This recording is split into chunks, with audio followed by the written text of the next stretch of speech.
I'm videoing now. Once upon a time, in 1985, in February, don't remember the exact date. Groundhog's Day. Groundhog's Day, but no snow on the ground.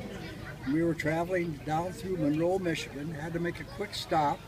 Where were you going? We were on our way to Cleveland, and it was a weekend. And I called Betsy, and because my brother Bob was not doing well, and I said, "Is it okay if we come tomorrow?" And she said, "That'd be just fine." So on Saturday morning, we started out from Detroit to Cleveland.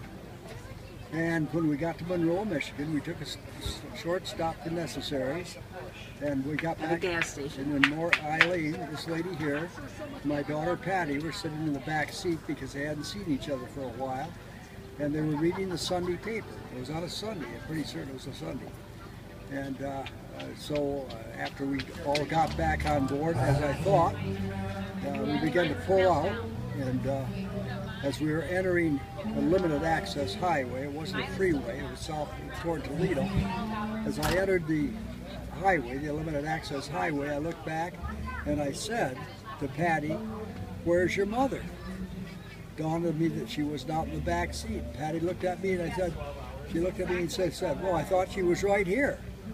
And so at that point, I recognized that the wife that was very anxious to see her brother on his dying deathbed, was probably rather irritated.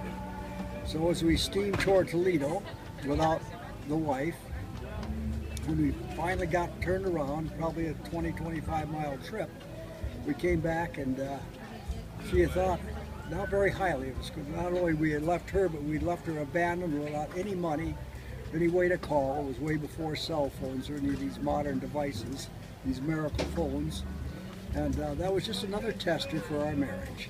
So now, may I give my end of the story? Yes, definitely. All right. I was sitting in the front seat, not the back seat. You were in the back seat. And I said to Patty, "I'm going to run in the bathroom, and I'm leaving my purse in the car. I'll be right back." And so when I came out, and I walked out into the gas station, I see the car going off like this. And I think, oh yes, you're going to go over to McDonald's and get a coffee. And all of a sudden the car went this way and out onto the turnpike. And there I was with no money, and it was a gas station truck stop.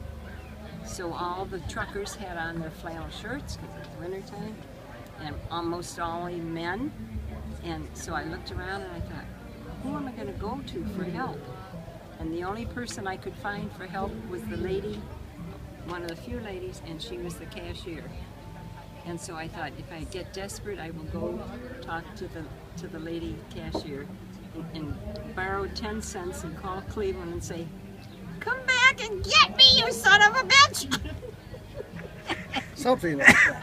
So tell what happened when you got to Cleveland. No. And so finally, I look out, and here they are coming back. And Patty is laughing hysterically in the car, and she said, "We hope you were constipated, Mother." Oh, there's some truth to that. And we got to Cleveland 20 minutes after my brother died. But we did make an effort. But for a slight delay.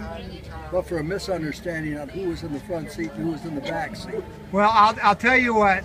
I'm pretty serious. Your brother would appreciate the irony of you being 20 late because John left you at the gas station. That's right, that's right.